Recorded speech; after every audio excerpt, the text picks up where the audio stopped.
예쁘다고요? 예쁘다는 말은 어울리지 않는 것 같아요. 아름답다는 말도 충분하지 않고요. 정말 멋져요. 황홀했다고요. 상상으로 더 멋지게 상상할 수 없는 건 처음이에요. 여기가 충만해졌어요.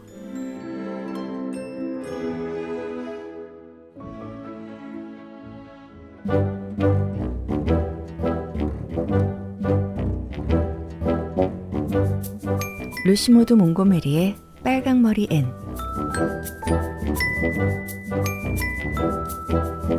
빨강머리 앤을 처음 만난 게 언제였는지 잘 기억은 나지 않지만 앤이 밥을 먹을 때 입을 가로로만 움직이는 모습을 따라했던 기억이 있어요. 만화랑 현실을 구분하지 못하던 시절이었으니까 그랬겠지만 어떻게 입을 벌리지 않고 밥을 먹을 수 있는지 신기했거든요. 또 앤의 말투를 따라해보기도 하고 앤의 머리처럼 닦고도 싶었는데 제 기억엔 엄마가 항상 제 머리를 짧게 잘라놔서 수건을 머리에 뒤집어 쓰고 앤 놀이를 했던 게 기억이 납니다. 이렇게 개인적인 앤과의 추억을 좀 수다를 떨어봤는데요. 1908년에 출간된 빨강머리 앤은 이 책의 저자죠. 루시 모드 몽고메리가 11살에 우연히 이웃 독신 남매 집에 어린 조카딸이 와서 사는 걸 보고 짧은 글을 썼던 게 모티브가 됐다고 해요. 그리고 작중에 등장하는 초록색 지붕, 그린 게이블즈는 실존하는 곳으로도 유명하잖아요. 원래 이 집은 루시모드 몽고메리의 사촌의 집이었다고 해요. 그런데 빨강머리 앤 작품이 유명해지면서 이 초록 지붕집은 1930년에 관광지가 됐고요. 지금은 캐나다 국가 사적지로 지정이 됐을 정도로 여전히 인기가 아주 높다고 합니다. 언젠간 저도 꼭 한번 구경하러 가고 싶어요. 셔캠님도 빨강머리엔 듣고 싶다고 하셨는데 사실 긴 장편이라 여러 번 나눠서 들려드릴게요. 오늘은 빨강머리 앤이 고아원을 나와서 어떻게 초록 지붕집에 오게 됐는지, 또 매슈 아저씨와의 첫 만남에서 설레하는 앤의 밝고 귀여운 모습을 만날 수 있어요. 각자만의 빨강머리 앤을 마음에 품고 살아가는 모든 당신에게 읽어줄게요.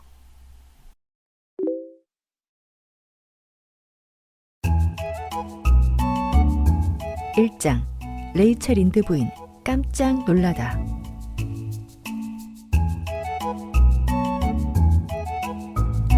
레이첼 린드 부인은 에이벌리 마을의 큰 길에서 작은 골짜기로 내려가는 곳에 살았다. 그 골짜기는 오리나무와 귀걸이 장식을 닮은 꽃들로 둘러싸여 있었으며 커스버트 씨네 집 근처 숲에서 흘러나오는 개울이 흐르고 있었다. 개울의 상류는 어두운 비밀을 품은 듯 복잡하고 사납게 흘렀지만 린드 부인의 집 근처를 흐를 때면 조용하고 얌전하게 흘렀다. 왜냐면 레이첼 린드 부인의 집을 지나갈 때는 개울이라 할지라도 예의 바르고 품위 있게 흘러야 했다. 레이첼 린드 부인은 창가에 앉아 날카로운 눈으로 주시하고 있다가 시냇물이든 아이들이든 이상한 점을 발견하면 그 이유를 알아낼 때까지 결코 멈추는 법이 없었으니까. 에이버니 마을뿐 아니라 어느 마을에서도 자신의 일은 소홀히 하면서 남의 일에 참견하는 사람들은 있기 마련이지만 레이첼 린드 부인은 자신의 일을 완벽하게 처리하면서 다른 사람의 일도 거두는 유능한 사람이었다. 그녀는 실력 있는 주부로서 집안일에 흠잡을 곳이 없었다. 그녀는 바느질 모임을 운영했고 주일학교 운영에도 참여했으며 교회 봉사와 선교활동 후원에도 열심이었다. 이 모든 일을 하면서 몇 시간이고 부엌 창가에 앉아 퀼트 이불을 떴는데 에이버니 마을의 부인들은 그녀가 16개의 이불을 떴다며 감탄했다. 이불을 뜨면서도 그녀는 골짜기를 가로지르는 붉은 언덕에 가파른 언덕을 날카로운 눈으로 주시했다. 에이버니는 세인트 로렌스만의 돌출된 삼각형 모양의 반도로 양쪽이 바다와 닿아 있어 마을로 들어오거나 나갈 때면 누구나 그 언덕을 지나가야 했고 무엇이든 놓치지 않는 부인의 시선을 피할 수 없었다. 6월 초 어느 날 오후, 그날도 레이첼 린드는 창가에 앉아 있었다. 밝고 따스한 햇살이 창문 안으로 들어왔다. 집 아래 비탈길에 있는 과수원에는 신부의 분홍 뺨을 닮은 흰 꽃들이 만발해서 그 주위로 벌들이 웅웅거리며 날아들었다. 에이버니 사람들이 레이첼 린드의 남편이라고 부르는 온순하고 몸집이 작은 남자 토마스 린드는 헛간 뒤편 언덕밭에 늦은 순무 씨앗을 뿌리고 있었고, 매슈 커스버트도 초록 지붕집 옆에 있는 붉은 밭에 씨를 뿌리고 있었을 것이다. 레이첼 부인은 그가 어제 저녁 카모디의 윌리엄 제이 블레어의 가게에서 피터 모리슨에게 말하는 것을 들어 알고 있었으니까. 물론 피터가 매튜 커스버트에게 물어서 대답한 것이지만 그는 평생 자신의 일을 먼저 이야기한 적이 없었다. 그런데 한창 바쁠 오후 3시 30분 매슈 커스버트가 마차를 타고 조용히 언덕을 넘어가고 있었다. 게다가 흰색 셔츠에 좋은 슈트를 입고 있었는데 그것은 그가 에이번이 밖으로 나가고 있다는 명백한 증거였다. 게다가 마차와 갈색 말을 타고 있었으니 꽤 멀리 나간다는 것을 알 수 있었다. 매슈 커스버트는 어디로 가고 있는 걸까? 에이버니에 사는 남자였다면 레이첼 부인이 이것저것 끼워 맞춰 그럴듯한 추리를 내놓았을 것이다. 그러나 매슈는 집을 떠나는 일이 거의 없어서 분명 그에게 긴급한 일이 생겼으리라. 그는 세상 수줍음이 많은 남자라 낯선 사람들이 있는 장소나 그들과 이야기하는 것을 꺼렸다. 그러니 흰 셔츠를 입고 마차를 몰고 가는 일은 매슈에게는 자주 있는 일이 아니었다. 레이첼 부인은 아무리 생각해도 그 이유를 알 수 없어 즐거운 오후가 엉망이 됐다. 차를 마시고 초록 지붕집으로 가서 마릴라한테 그가 어디로 왜 가는지 물어봐야겠어 라고 마음먹었다. 그는 매년 이맘때면 시내에 나가지 않아. 만약 순무 씨앗이 떨어져서 사러 가는 길이라면 저렇게 옷을 차려입을 이유가 없지. 천천히 마차를 모는 걸로 봐서 의사한테 가는 것 같지도 않고. 분명 어젯밤에 무슨 일이 있었던 게 분명해. 매슈 커스버트가 왜 에이버니를 벗어나는지 알기 전까지는 단 1분도 마음 편히 있을 수 없어. 차를 마신 후 레이첼 부인은 집을 나섰다. 그리 먼 길은 아니었다. 과수원에 둘러싸인 커스버트 가족이 살고 있는 집은 린드 부인의 집에서 400m 정도 거리에 있었으니까. 하지만 길이 구불구불해서 체감상 더 멀게 느껴지기는 했다. 매슈 커스버트의 아버지도 아들만큼이나 수줍음을 타서 그가 집을 지을 때 숲으로 들어가진 않았지만 가능한 사람들에게서 가장 멀리 떨어진 곳을 찾아 집을 지었다. 그런 이유로 초록지붕집은 그가 개간한 가장 먼 땅에 지어졌고 오늘날까지도 에이벌리 집들이 모여있는 큰 길에서 초록지붕집은 거의 보이지 않게 됐다. 레이첼 린드 부인은 그런 곳에서 사는 건 사는 게 아니라고 생각했다. 그건 그냥 있는 거야. 레이첼은 야생 장미 덤불로 둘러싸인 숲을 걸어가며 말했다. 매슈와 마릴라 둘 다 특이한 것도 이상한 일은 아니지. 나무들이 친구가 되어주는 것도 아니고 사람들과 섞여서 살아야지. 물론 두 사람은 충분히 만족하며 사는 것처럼 보이지만 그건 그냥 익숙해져서 그런 것뿐이야. 하긴 아일랜드 사람들이 그랬지 교수형도 익숙해질 수 있다고 말이야. 레이첼은 오솔길을 지나 초록 지붕집 뒷마당으로 들어갔다. 한쪽에는 버드나무가 다른 한쪽에는 단정한 포플러 나무가 심어져 있었고 마당은 푸르고 깔끔하게 정돈돼 있었다. 굴러다니는 막대기 하나, 돌멩이 하나 있지 않았다. 만일 있었다면 레이첼 부인이 보지 못했을 리가 없다. 린드 부인은 마닐라가 집안을 청소하는 만큼 마당도 깨끗이 쓴다고 생각하면서 땅에 떨어진 음식을 주워 먹어도 괜찮을 것 같다고 생각했다. 레이첼 부인이 똑똑똑 부엌문을 두드렸고 들어오라는 답이 들리자마자 안으로 들어갔다. 초록 지붕집 부엌은 밝고 기분 좋은 곳이었지만 너무 깨끗이 정돈돼 있어서 마치 아무도 쓰지 않는 응접실 같아 보이기도 했다. 부엌 창문은 동쪽과 서쪽으로 나 있었는데 서쪽 창문으로 6월의 따스한 햇살이 쏟아져 들어왔다. 하지만 동쪽 창문은 과수원에서 핀 하얀 벚나무와 개울 옆 골짜기에 길게 가지를 늘어뜨린 자작나무들이 뒤엉킨 이파리만 보일 뿐이었다. 마닐라는 언제나 동쪽 창문가에 앉아 있었는데 햇빛을 영 못마땅해 했기 때문이다. 마닐라가 보기에 햇빛은 진중한 세상에서 책임감 없이 제멋대로인 존재였으니까. 마닐라는 뜨개질을 하고 있었는데 그녀의 뒤에 있는 식탁에는 저녁 식사가 차려져 있었다. 레이첼 부인은 문이 닫히기도 전에 식탁에 차려진 3개의 접시를 보았다.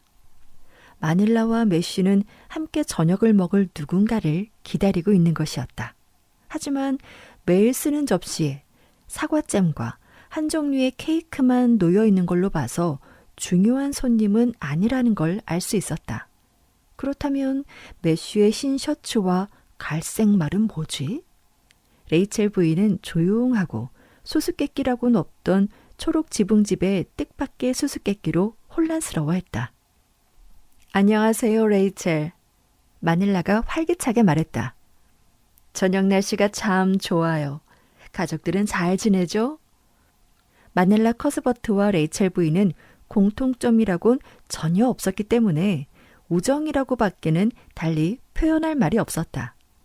마닐라는 키가 크고 굴곡이라고는 없이 말랐으며 항상 흰머리가 희끗희끗한 검은 머리를 2개의 철사핀으로 단단히 매듭지어 고정시켰다. 고지식한 인상을 풍겼지만 입가에는 어느 정도 유머 감각이 있는 것도 같았다. 우린 잘 지내죠. 레이첼 부인이 말했다. 그런데 오늘 매슈가 급히 어딘가 가는 걸 보고 마닐라가 걱정이 돼서요. 의사를 데리러 간 건 아니죠? 마닐라는 그럴 줄 알았다는 듯이 실룩거렸는데 레이첼 부인이 올 거라 예상을 했던 것이다. 매슈가 뜬금없이 차려입고 밖으로 나가는 모습을 봤으니 린드 부인이 호기심을 갖는 것도 무리는 아니었다. 아니요, 약간의 두통이 있지만 괜찮아요. 마닐라가 말했다. 매슈는 브라이트 강에 갔어요. 노바스코샤 고아원에서 남자 아이를 데려오기로 했거든요. 오늘 밤 저녁 기차로 올 거예요. 매슈가 호주에서 온 캥거루를 데려오기 위해 브라이트 강에 갔다고 해도 이보다 더 놀라지는 않을 것이다. 린드 부인은 실제로 5초 동안 입을 다물지 못하고 있었다.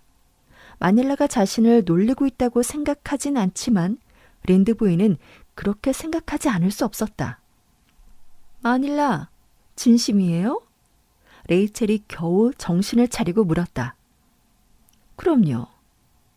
마닐라는 노바스코샤 고아원에서 남자아이를 데려오는 것이 별일 아니라는 듯 말했다. 마치 에이벌리 농장의 봄에 늘 있는 흔한 일거리인 듯 말이다. 레이첼 부인은 엄청난 정신적 충격을 받았는데 마치 그녀의 머릿속은 느낌표로 가득 찬 것 같았다. 남자아이라고요? 마닐라와 매슈 남매가 고아원에서 남자아이를 입양했다? 세상에, 말도 안 돼. 이보다 더 놀랄 일은 없을 거예요. 그런데 대체 왜 그런 생각을 한 거죠? 린드 부인이 못마땅하다는 듯 물었다. 자신에게 조언을 구하지 않고 이런 일을 벌였으니 말이다. 글쎄요, 우리는 지난 겨울 내내 생각했어요. 마닐라가 대답했다. 알렉산더 스펜서 부인이 크리스마스 전에 우리 집에 왔었는데 봄에 호프타운에 있는 보호소에서 여자아이를 데려올 거라고 하더군요. 사촌이 거기에 살고 있어서 그곳에 방문했다가 알게 됐다고 하더라고요. 그런데 그때부터 매슈와 나도 이야기를 나눴죠. 남자아이가 있으면 좋겠다고요. 매슈 오라버니도 나이가 들었고 곧 60이라 전처럼 건강하지 않아요. 심장도 안 좋고요. 그런데 일손 구하기는 점점 어려워지고 주위에는 우둔하고 덜 떨어진 프랑스 남자아이들 뿐이니까요. 그러다 괜찮은 아이를 만나서 일을 가르쳐 놓으면 랍스터 통조림 공장이나 미국으로 떠나버려요. 처음에 매슈는 영국 고아원에서 남자아이를 데려오자고 했지만 나는 반대했어요. 그 아이들도 괜찮겠죠. 나쁘다는 게 아니에요. 하지만 영국 거리를 떠돌던 아이들보다 캐나다에서 태어난 아이였으면 했거든요. 누굴 데려오던 위험할 수 있겠지만 그래도 캐나다 아이라면 마음이 놓을 것 같고 편히 잘 수 있을 것 같았거든요.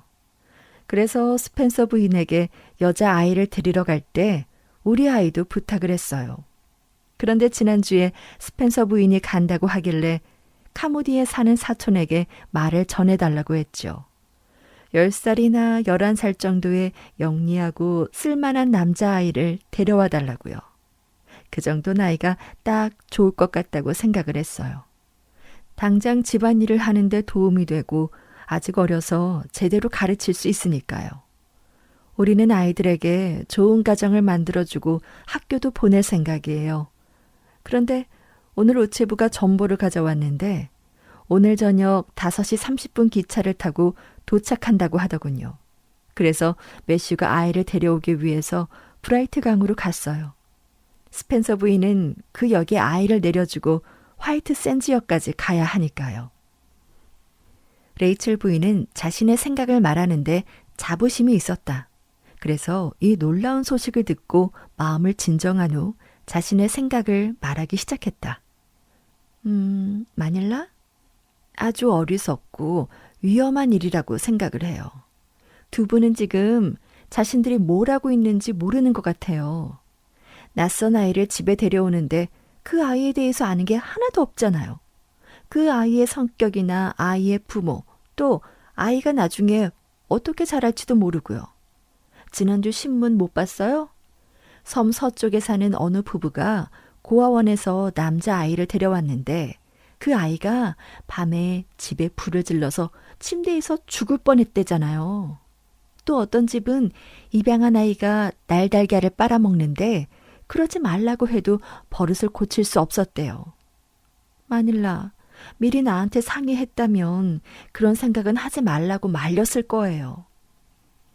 마닐라는 그녀의 이야기에 불쾌하지도 놀라지도 않고 그저 뜨개질을 하며 말을 이었다.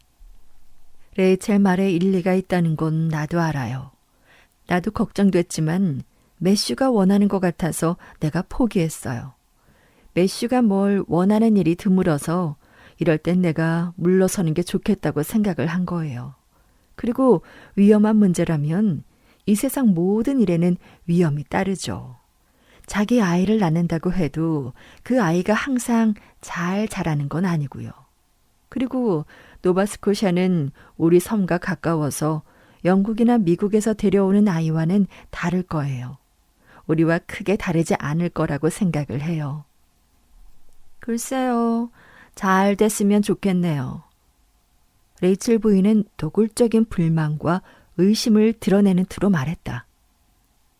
그 아이가 초록지붕집을 불태우거나 우물에 독을 넣는데도 내가 경고하지 않았다고 원망하지 말아요. 뉴브런즈웍 고아원에서 온 아이가 우물에 독을 타서 온 가족이 고통스럽게 죽었다는 얘기를 들었어요.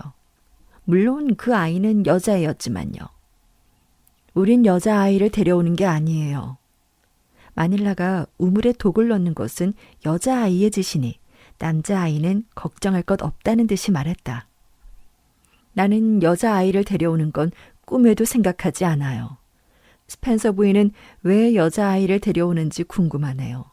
하긴 그녀는 원한다면 고아원을 통째로 입양할 수도 있는 사람이죠. 레이첼 부인은 매슈가 고아를 데리고 올 때까지 기다리고 싶었지만 매슈가 오려면 적어도 2시간은 기다려야 해서 일단 로버트 벨의 집으로 가서 그들에게 이 소식을 전하기로 했다.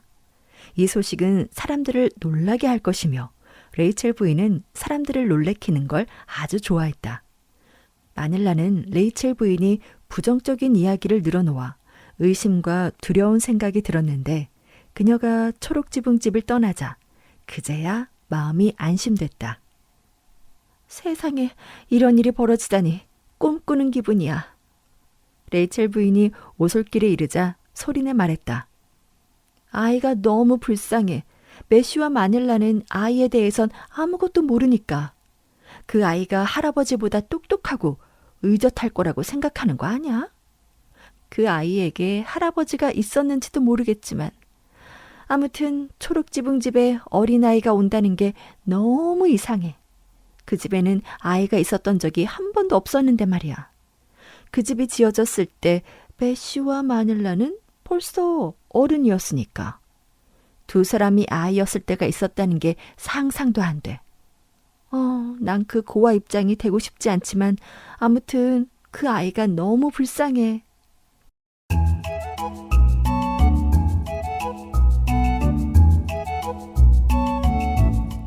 2장. 매슈 커스버트가 놀라다.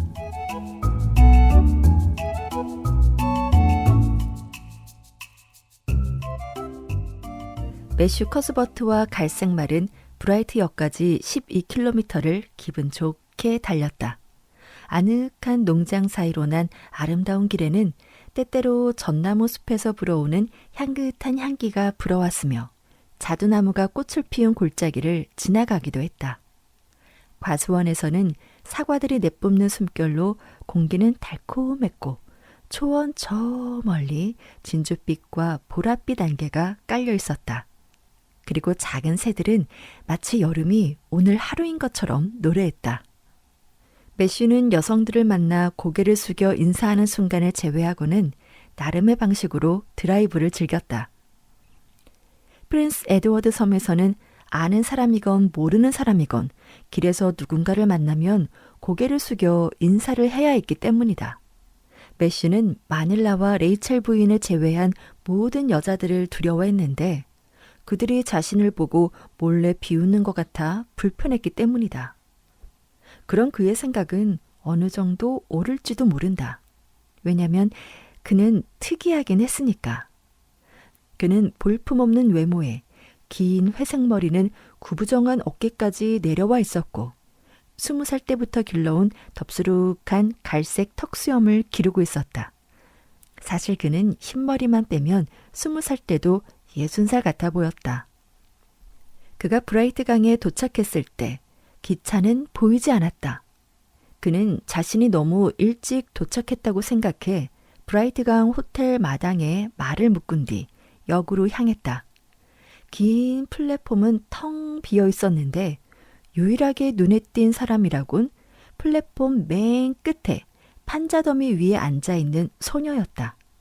매슈는 여자아이라는 것만 눈치채고는 그녀 앞을 빠르게 스쳐 지나갔다. 그가 한 번이라도 그녀를 쳐다봤다면 소녀의 긴장과 기대에 찬 표정을 알 수 있었을 텐데. 소녀는 그곳에 앉은 채로 무언가를 또는 누군가를 기다리고 있었고 지금 유일하게 할 수 있는 일이 앉아서 기다리는 것뿐이어서 소녀는 온 힘을 다해 앉아서 기다리고 있었다. 매슈는 저녁 식사를 하러 집으로 가기 위해 매표소를 잠그는 역장을 우연히 만나 5시 30분 기차가 언제 도착하는지 물었다. 5시 30분 기차는 이미 지나갔습니다. 호탕한 역장이 말했다. 하지만 거스버스 씨를 만나려고 내린 어린 소녀가 있어요. 저기 판자 위에 앉아 있을 겁니다. 대기실 안에서 기다리라고 했지만 밖에 있겠다고 하더군요. 상상할 게 더 많다면서요. 나는 여자아이를 데리러 온 게 아닌데. 매슈가 멍하게 말했다. 나는 남자아이를 데리러 왔어요. 알렉산더 스펜서 부인이 나를 위해서 노바스코샤에서 남자아이를 데려오기로 했거든요. 역장이 휘파람을 불었다. 뭔가 착오가 있었던 것 같은데요. 스펜서 부인이 저 여자아이를 데려와 제게 맡겼습니다.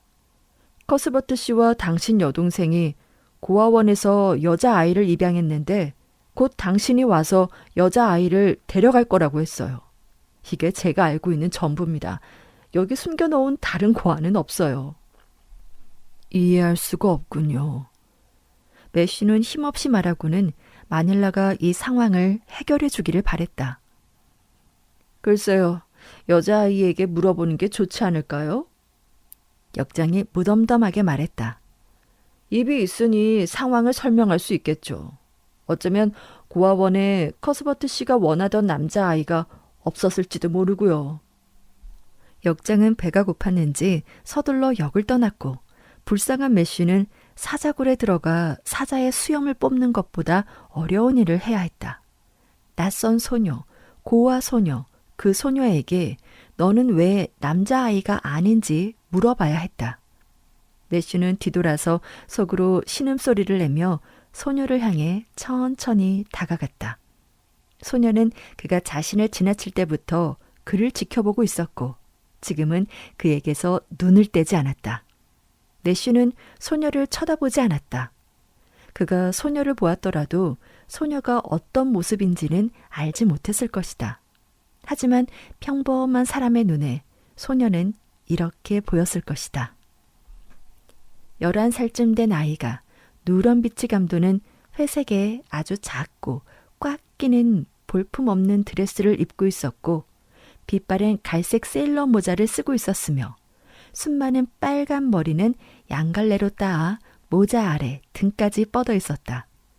소녀의 갸름하고 작은 얼굴은 하얗으며 주근깨 투성이었고 눈과 입은 크고 빛과 기분에 따라 초록색 또는 회색으로 보이는 눈동자를 가지고 있었다.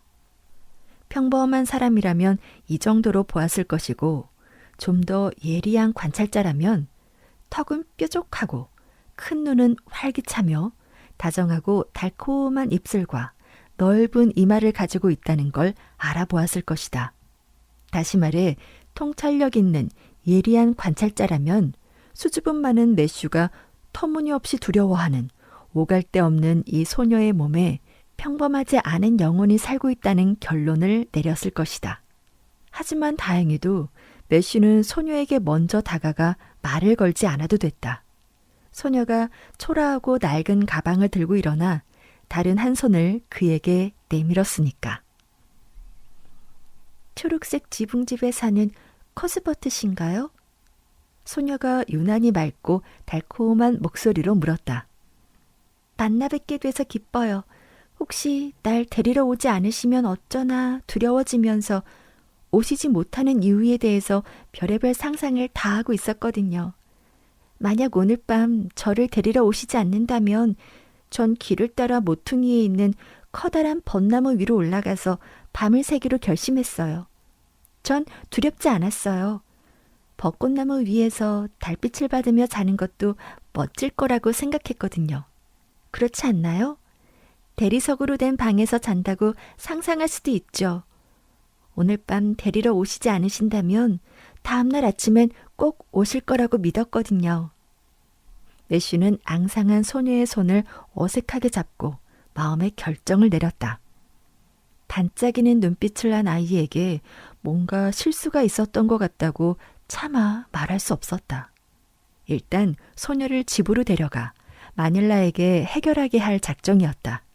어쨌든 소녀를 브라이트 강에 남겨둘 수는 없었기에 안전한 초록지붕집에 도착할 때까지는 모든 궁금한 질문과 설명은 미뤄두는 게 나을 것 같았다. 늦어서 미안하구나. 그가 수줍게 말했다. 따라오거라. 말이 호텔 마당에 있다. 가방은 내게 주고. 제가 들 수 있어요. 소녀가 명랑하게 답했다. 무겁지 않아요. 제가 가진 모든 걸 넣었지만 무겁지 않아요. 그리고 잘못 들면 손잡이가 빠져서 제가 들고 있는 게 나아요. 이 가방을 드는 요령을 알고 있으니까요. 정말 낡은 가방이죠. 벚나무에서 잠을 자는 것도 좋았겠지만 와주셔서 너무 기뻐요. 우린 한참을 달려야 하는 거죠? 그렇죠? 스펜서 부인이 12km쯤 가야 된다고 하셨거든요. 전 마차 타는 걸 무척 좋아해요. 아저씨와 가족이 된다니 정말 멋진 일인 것 같아요. 전 그 누구의 가족이 돼본 적이 없었거든요. 그 중에서도 고아원은 최악이었어요. 4개월밖에 안 됐지만 그걸로 충분해요. 아저씨는 고아원에서 살아본 적 없으셔서 그곳이 얼마나 끔찍한 곳인지 모르실 거예요. 무엇을 상상하든 그 이상으로 끔찍하거든요. 스펜서 부인은 제가 이렇게 말하는 게 나쁘다고 하셨는데 나쁜 의도는 없어요. 나도 모르게 나쁜 말을 하게 되잖아요. 사람들은 좋았어요. 고아원 사람들이요. 하지만 고아원에서는 상상할 수가 없어요. 고아들 뿐이니까요. 그래도 그 애들을 상상해보는 건 재미있었어요. 옆에 있는 소녀가 원래는 백작의 딸이라고 상상을 해보는 거예요. 아기 때 사악한 유모가 아기를 유기했는데 사실을 고백하기도 전에 죽어버린 거죠. 밤에 잠이 안 오면 이런 상상을 하곤 했어요. 낮엔 시간이 없으니까요. 그래서 이렇게 말라깽이가 됐나 봐요. 뼈밖에 없죠. 저는 종종 제가 통통해서 팔꿈치에 보조개가 들어가는 걸 상상해요. 매슈의 동행은 여기까지 말하고 멈췄는데 마차를 묶어둔 마당에 도착했기 때문이다. 마차가 마을을 떠나 가파른 언덕을 내려갈 때까지 소녀는 아무 말도 하지 않았다. 부드러운 흙을 파낸 길은 얼마나 깊던지 길가의 뚝 위, 머리 위로 만발한 벚나무 꽃과 가녀린 흰 자작나무가 늘어서 있었다. 아이는 손을 내밀어 마차 옆을 스치는 자두나무 가지를 하나 꺾었다. 아름답죠? 온통 레이스를 달고 있는 것 같은 저 나무를 보면 무슨 생각이 드세요? 글쎄, 잘 모르겠구나. 매슈가 대답했다. 신부가 생각나지 않으세요? 새하얀 신부 드레스를 입고 사랑스러운 안개 베일을 쓴 신부 말이에요. 한 번도 본 적은 없지만 어떤 모습일지 상상할 수 있어요. 전 신부가 될 수 없을 것 같아요. 왜냐면 전 너무 볼품없어서 아무도 저와 결혼하고 싶어 하지 않을 거예요. 외국인 선교사라면 모를까. 외국인 선교사는 별로 까다롭지 않은 것 같거든요. 하지만 언젠간 하얀 드레스를 입어보고 싶어요. 제가 꿈꾸는 최고의 행복이거든요. 전 그냥 예쁜 옷이 좋아요. 그리고 태어나서 지금까지 예쁜 옷을 입어본 적이 없어요. 하지만 그래서 더 기대돼요. 전 예쁜 옷을 입은 제 자신을 상상할 수 있거든요. 오늘 아침에 고아원을 떠날 땐 좀 부끄러웠어요. 왜냐면 낡고 끔찍한 이 드레스를 입어야 했으니까요. 모든 고아원 아이들은 이런 옷을 입어야 해요. 왜냐면 지난 겨울에 호프턴에 사는 한 상인이 면모직 300마를 기부했거든요. 사람들 말로는 팔리지 않아서 기부했다고 하는데 그래도 저는 그분이 선한 마음으로 주신 거라고 생각해요. 기차에 오르자 사람들이 나를 불쌍하게 쳐다보는 것 같았지만 저는 곧 제가 아름다운 하늘색 실크 드레스를 입고 있다고 상상했어요. 어차피 상상인데 최고급으로 상상하는 게 좋잖아요. 온갖 꽃장식과 깃털이 달린 커다란 모자를 쓰고 금시계도 차고 가죽으로 만든 장갑과 부츠를 신고 있다고 상상하는 거예요. 그랬더니 기분이 좋아져서 여기까지 오는 여행이 즐거웠어요. 배를 타고 오면서도 멀미도 하지 않았어요. 스펜서 아주머니는 평소엔 뱃멀미를 하시는데 제가 배에서 떨어질까봐 지켜보느라 멀미할 정신도 없으셨대요. 저처럼 여기저기 빨빨거리고 돌아다니는 아이는 본 적이 없으셨다면서요. 하지만 배멀미를 하지 않으셨다면 제가 잘 돌아다닌 거 아닌가요? 그리고 전 배에서 보이는 모든 것들을 보고 싶었거든요. 왜냐면 언제 또 이런 기회가 올지 모르니까요. 와, 벚꽃이 엄청 많이 폈네요. 이 섬은 꽃들로 가득 찬 것 같아요. 벌써 이 섬이 좋아지는 거려. 여기서 살게 돼서 너무 기뻐요. 전 항상 프린스 에드워드 섬이 세상에서 가장 아름다운 섬이란 얘기를 들어서 여기서 사는 상상을 하곤 했지만 정말 상상이 이뤄질 거라곤 상상도 못했어요. 상상이 현실이 된다는 건 정말 즐거운 일이에요. 그렇죠? 하지만 저 빨간 길은 좀 우스워요. 샬럿타운에서 기차를 탔을 때 저 길은 왜 저렇게 빨갛냐고 스펜서 아주머니에게 물어봤더니 모른다고 제발 그만 물어보라고 하시더라고요. 제가 1000번이나 질문을 했다면서요. 그런 것 같기도 하지만 질문을 하지 않으면 어떻게 알 수 있죠? 그런데 저 길은 왜 빨간 거예요? 글쎄, 나도 잘 모르겠는데. 매슈가 말했다. 그럼 언젠간 꼭 알아놔야겠어요. 앞으로 알아봐야 할 게 많다고 생각하면 멋지지 않나요? 살아있다는 게 기쁘게 느껴져요. 정말 재밌는 세상이죠. 우리가 모든 걸 알고 있다면 재미없을 텐데 말이에요. 그렇지 않나요? 그럼 상상할 게 없는 거니까요. 어머나, 제가 너무 말이 많죠? 사람들은 항상 제가 말이 많대요. 그만할까요? 제가 입 다물기를 원하신다면 그렇게 할게요. 힘들지만 마음 먹으면 할 수 있어요. 매슈는 놀랍게도 즐기고 있었다. 대부분 조용한 사람들이 그렇듯 자신에게 이야기를 걸지 않으면 그들 스스로 수다를 떠는 것은 상관없었다. 하지만 어린 소녀와 함께 있는 게 즐거울 줄은 상상도 못했다. 여자란 그에게 힘든 존재였고 어린 소녀는 더더욱 힘들었다. 여자아이들은 매슈에게 말을 걸면 잡아먹기라도 할 것처럼 곁눈질을 하며 그를 슬슬 피해 다녔으니까. 에이버니에서 예의 바르게 잘 자란 여자아이들이 그랬다. 하지만 이 주근깨 투성이 소녀는 달랐다. 매슈의 둔한 이해력으로 아이의 발랄함을 따라가는 건 어려웠지만 아이의 수다가 싫지 않았다.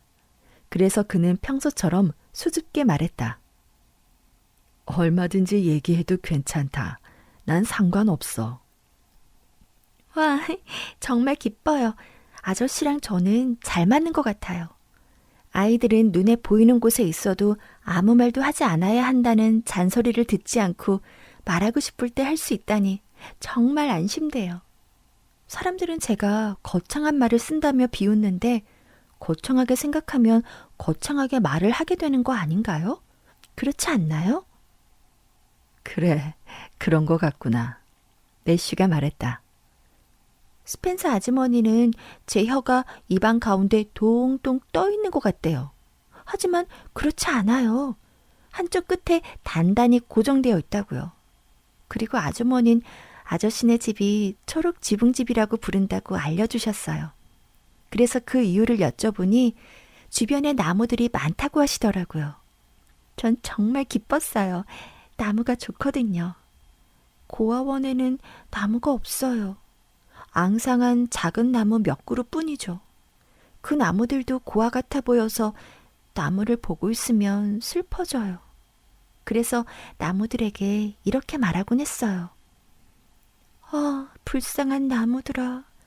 너희들이 숲 다른 나무들과 함께 산다면 이끼와 준벨들이 너희에게 뿌리를 내려 자라나고 근처에는 시냇물이 흐르고 새들이 네 나뭇가지에 앉아 노래를 한다면 너희도 무럭무럭 자랄 수 있을 텐데.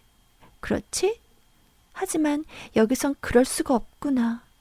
난 네 기분을 잘 알아, 작은 나무들아. 오늘 아침에 그 나무들을 두고 떠나는 게 미안했어요.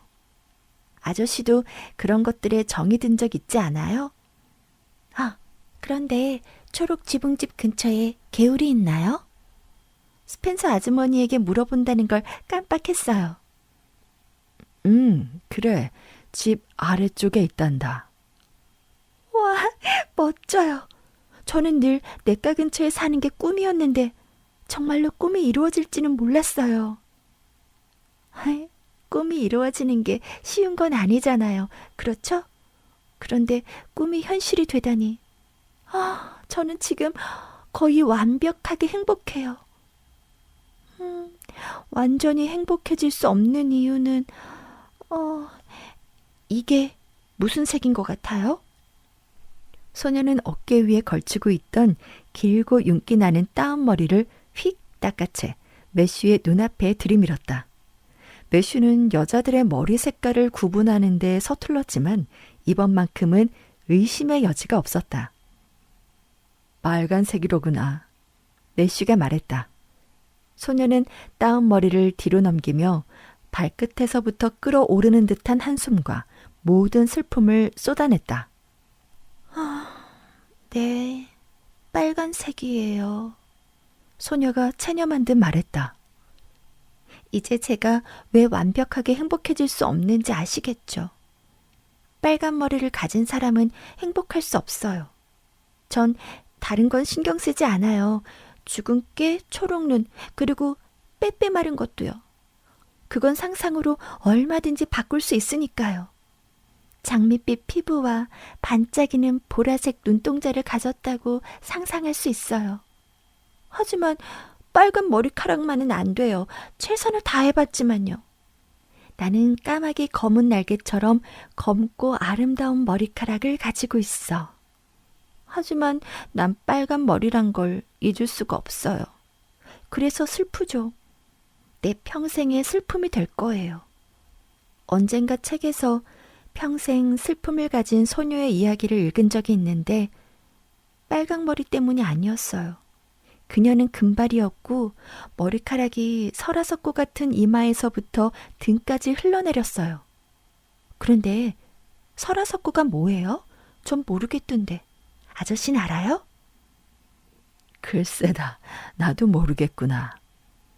매슈가 약간 어지러움을 느끼며 말했는데 어린 시절 소풍을 갔다가 어떤 아이의 꼬임으로 회전목마를 탔을 때 느꼈던 그 기분이었다.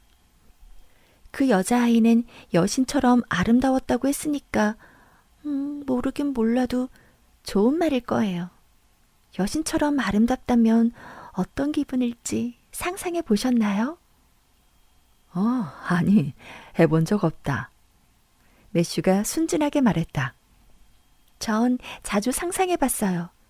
선택할 수 있다면 아저씨는 뭘 선택하겠어요?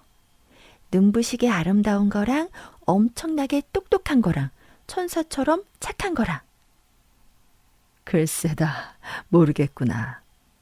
저도 그래요. 결정하기 어려워요. 하지만 상관없어요. 어느 쪽도 되게 힘들 것 같으니까요. 저는 천사처럼 착해질 가능성은 없어요. 스펜서 아주머니가 뭐라고 하셨냐면요. 아저씨! 스펜서 부인이 한 말이 아니었다. 매슈가 마차 밖으로 굴러 떨어진 것도 아니었고 매슈가 아이를 놀래킨 것도 아니었다. 그는 단지 모퉁이를 돌아 가로수길로 들어선 것뿐이었다. 뉴브리지 사람들이 가로수길이라고 부르는 이 길은 400~500m 정도 되는 길로 수년 전 괴짜 늙은 농부가 심은 사과나무가 아치 모양으로 거대하고 넓게 가지를 뻗고 있어서 머리 위로 눈이 내리듯 향기로운 꽃들이 지붕처럼 덮고 있었다. 지붕 위로 보라색 노을이 물들어 있었는데 석양은 마치 대성당 복도 끝에 장미 모양처럼 빛났다. 그 아름다운 광경에 아이는 말문이 막혔는지 야윈 두 손을 앞으로 모은 채 마차에 몸을 기대고 머리 위에 펼쳐진 하얗게 빛나는 광경을 올려다보았다. 가로수길을 지나 뉴브리지로 가는 긴 비탈길을 올라갈 때까지도 소녀는 꼼짝하지도 않았다. 여전히 황홀한 얼굴로 노을이 지는 서쪽 하늘을 바라보았다. 개들이 짖고 남자아이들이 소리치며 호기심 넘치는 표정으로 창밖을 내다보는 북적거리는 뉴브리지 작은 마을을 지나갈 때도 아이는 아무 말도 하지 않았다. 말할 때만큼이나 침묵도 열정적인 소녀였다. 피곤하고 배도 고프겠구나. 아이가 침묵하는 이유가 이것일 거라고 겨우 생각해낸 매슈가 말했다. 이제 다 와간다. 1~2km만 더 가면 돼. 아이는 깊은 한숨을 내쉬며 몽상에서 깨어나 마치 별나라 여행이라도 하고 온 듯한 몽환적인 눈빛으로 매슈를 바라보았다.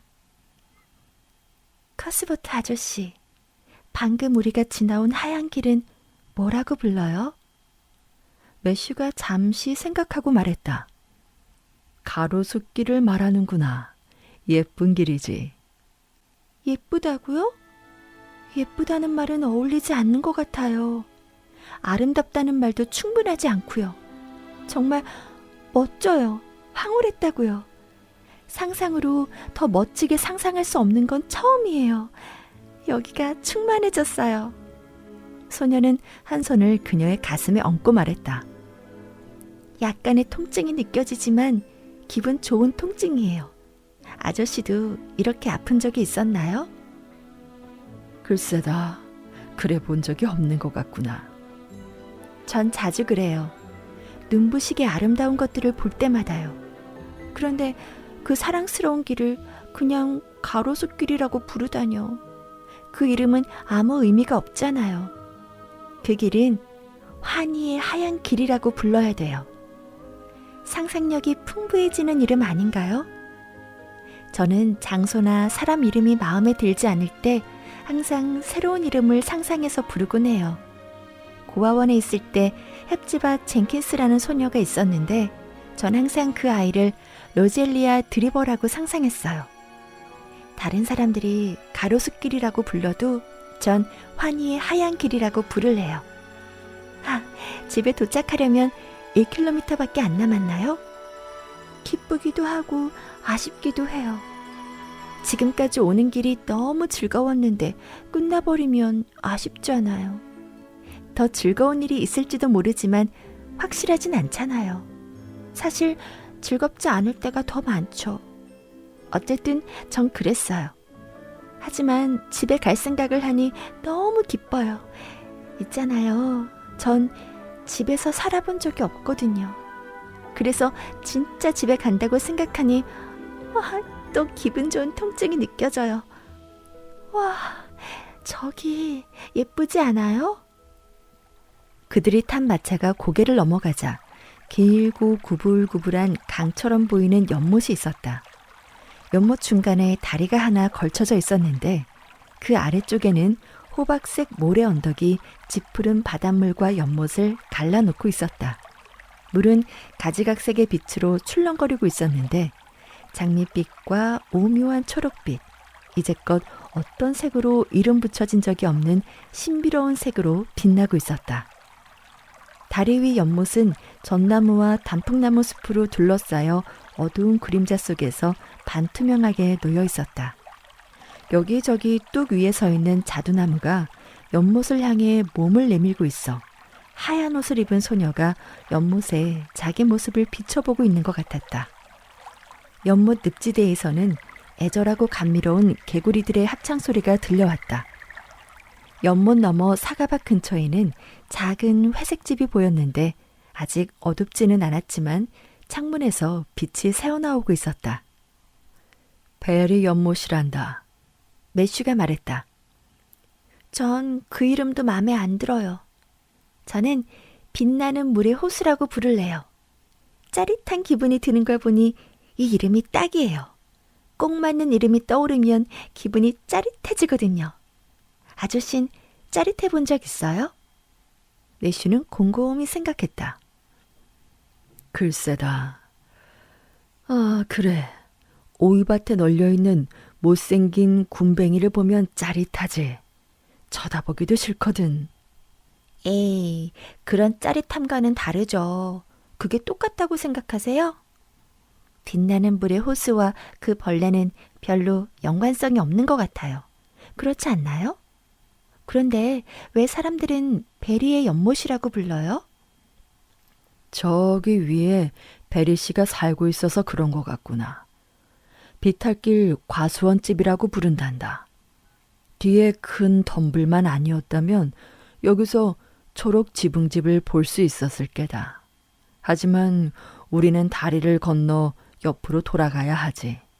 이제 800m 정도만 더 가면 된다. 베리 씨에겐 아이들이 있나요? 아기 말고 저 같은 아이 말이에요. 11살 된 다이애나라는 아이가 있단다. 와, 사랑스러운 이름이네요. 소녀가 숨을 깊게 들이마시며 말했다. 글쎄, 내 생각엔 이도교적인 느낌이 들어서 뭔가 이상하구나. 나는 제인이나 메리나 이런 이름이 더 좋던데. 하지만 다이애나가 태어났을 때 그 집에 하숙하던 선생이 있어서 이름을 지어달라고 했더니 다이애나라고 지어졌다고 하더구나. 제가 태어났을 때도 그 선생님이 옆에 있었으면 좋았을 텐데. 아, 이제 다리에 도착했네요. 전 눈을 꼭 감을래요. 다리를 건너는 건 무섭거든요. 다리 중간 부분을 지날 때 잭 나이프처럼 접혀서 끼어버리는 상상을 하게 되거든요. 그런데 다리 중간쯤 가면 눈을 떠야 해요. 왜냐면 다리가 접히는 걸 보고 싶거든요. 으르릉거리면서 접히는 소리를 좋아하니까요. 세상에 좋아하는 것들이 많다는 게 멋지지 않나요? 다 건넜나요? 그럼 이제 뒤를 돌아볼게요. 빛나는 물의 호수야, 잘 자. 사랑하는 것들에게 잘 자라고 인사를 해요. 사람에게 하는 것처럼요. 그럼 그것들이 좋아하는 것 같거든요. 호수가 저를 보고 미소 짓고 있는 것 같아요.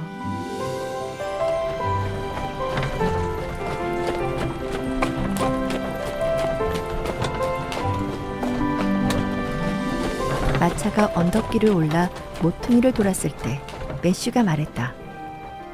자, 거의 다 왔다. 초록 지붕집은 저기... 말하지 마세요. 아이가 매슈의 말을 막으며 그의 치켜든 팔을 붙잡고 그의 팔을 보지 않으려고 눈을 감았다. 제가 맞춰볼게요. 전 맞출 수 있어요. 소녀가 눈을 뜨고 주위를 둘러보았다. 두 사람은 언덕 꼭대기에 있었다. 날이 저물었지만 노을이 내려앉은 풍경이 아직도 선명하게 보였다. 서쪽 하늘에는 금빛으로 빛나는 교회 첨탑이 거무스름하게 솟아 있었고 그 아래에는 작은 계곡이 있었으며 길고 완만한 언덕 비탈 너머에는 아늑한 농장지대가 흩어져 있었다. 간절함과 동경이 가득한 아이의 눈이 이리저리 살펴보더니 마침내 멀리 왼쪽 한 곳에 머물렀다. 황혼이 숲 주변을 둘러쌌지만 하얀 꽃들이 가득 핀 나무가 희미하게 보이고 그 위로 남서쪽 하늘에 크고 맑은 별이 길잡이처럼 때론 약속의 등불처럼 빛나고 있었다. 저기예요. 그렇죠. 소녀가 집을 가리키며 말했다. 매슈는 기분 좋게 말의 고삐를 잡아당겼다. 맞춘 걸 보니 스펜서 부인이 설명을 잘해준 모양이구나. 아니에요. 그렇지 않아요. 아주머니는 다른 집에도 있는 다 똑같은 얘기만 해주셨어요. 전 어떻게 생겼는지 전혀 몰랐어요. 하지만 보자마자 저 집이라고 느껴졌어요. 정말 꿈을 꾸는 것 같아요. 제 팔은 지금 시퍼렇게 멍들었을 거예요. 오늘 몇 번이나 꼬집었거든요. 가끔, 아주 가끔 끔찍한 생각이 떠올라서 이 모든 것이 꿈이 아닐까 싶어 너무 두려웠으니까요. 그래서 이게 꿈인지 진짠지 확인하기 위해 꼬집었어요. 혹시라도 꿈이었다면 깨지 않고 오래 꾸고 싶어 꼬집는 걸 멈췄고요. 하지만 이건 꿈이 아니고 이제 거의 집에 다 왔어요. 소녀는 넋을 잃고 한숨을 내쉬며 침묵에 잠겼다. 매슈는 불안해졌다. 소녀가 이렇게 원하던 집이 너희 집이 아니라고 말해줄 사람이 자신이 아니라 마닐라라는 게 다행이었다. 마차는 린드 부인 집 골짜기를 지나갔는데 레이첼 부인이 창문에서 볼 수 없을 정도로 어두운 건 아니었다. 마차는 언덕을 올라 초록 지붕집 오솔길로 들어갔다. 그들이 집에 도착했을 때 매슈는 알 수 없는 두려움에 몸이 움츠러들었다. 그가 걱정하는 건 이런 실수로 마닐라나 자신이 겪을 문제가 아니라 아이의 실망 때문이었다. 소녀의 눈에서 희망의 빛이 꺼질 걸 생각하니 새끼 양이나 송아지처럼 죄 없는 생명을 죽여야 했을 때처럼 마음이 불편해졌다.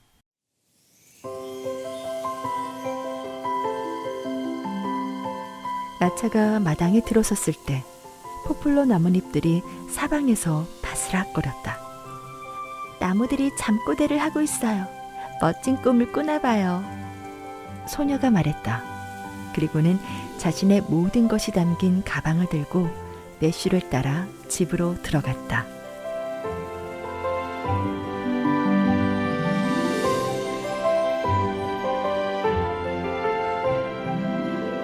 새로운 집에서 새로운 가족과 산다는 기대에 부푼 앤에게 어떤 앞날이 기다리고 있을지 다음 편을 기대해 주세요.